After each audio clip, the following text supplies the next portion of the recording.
Good afternoon, Mrs. Johnson's class. Good afternoon, Mrs. Oh, I love it. Okay, title 1.1, multiplying integers. You guys, you gals, can you multiply integers? Yes. Yes, you're going to prove it to me in your homework assignment here in a little bit. Before we do that, I want to review the notes.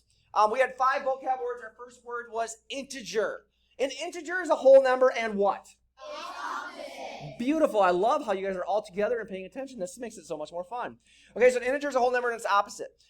We actually sometimes have these little things called multiplication problems, yes? Yes. Here's another one right down here, yes? Yes. What is the answer to a multiplication problem called? Product. Oh, it's right there, product, right?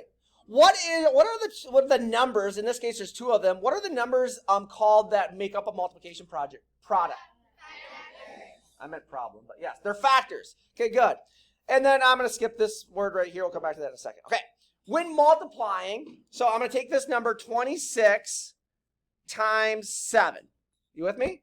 Yeah. When you multiply, I'm going to change the color. Sorry, guys. I thought I had changed the color. I'll change it to this one. When multiplying 26 times 7, what's this bottom number called right there? Multiplier. It's a multiplier. So we're going to take this 7 and we're going to multiply it by 6. What's 7 times 6? 42. Say again? 42. So we're going to put the 2 here and we're going to, what's this number called right here? We're going to put the 4 up there and we're going to use the carrying number. Okay, so you guys know how to do that, right? Yes. Okay, so sometimes you get problems that are like 2 digit by 2 digits. So this original problem was 29 times 18. Do you guys remember that? Yes. So just ignore everything except for what we have in the blue. So we did 9 times 8, which is what? 72. So I put down the 2 and I carry the 7, right? Yes. Then we did 8 times 2, which is what? 16. Plus 2, which is what?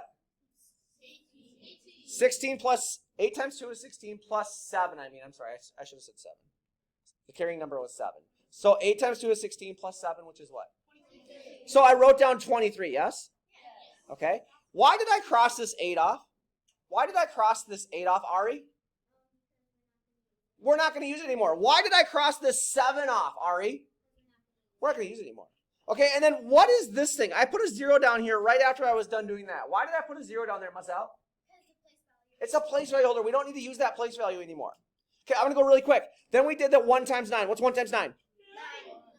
9, right? And then what is 1 times 2? 2. So I put my 2 down here. I just followed the place value. I added them up and I got 522. Yes, no? Yes. We cool with that? Yes. On this problem, it was written going across my paper. Yes, no? Yes. Can you solve it by showing your work by going across your paper? Gals, I'm up here. Can you solve it in this form? Can you solve it in this form? No. So what did we do? What was that called, everybody? We did we rewrote it vertically so that we could show all of our work. Yeah. I'm not going to solve that one, but you guys understand what I'm saying? Yeah. You cool with this?